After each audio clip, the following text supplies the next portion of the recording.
So I picked up this PEO sheet probably about a month after I got my X1-Carbon. I printed only on it a couple times because filaments really didn't like to stick to it. But when they did, it left an awesome surface.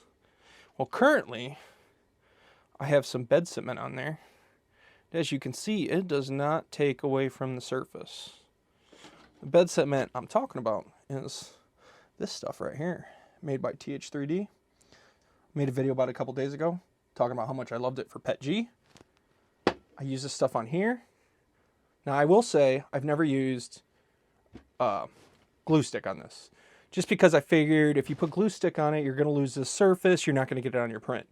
So I have not even tried putting glue stick on, but I have tried this stuff, and I will say the results came out pretty awesome, and everything stuck to this plate amazingly.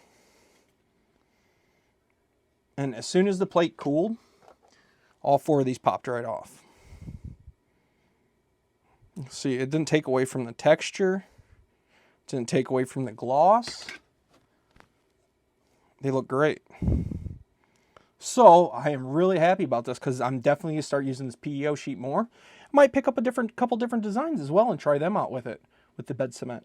So if you haven't checked out TH3D Studio, go check them out and give them a try, because I know I'm buying more of this stuff. And also, he's local to me, so it's always good to give the local guy some business.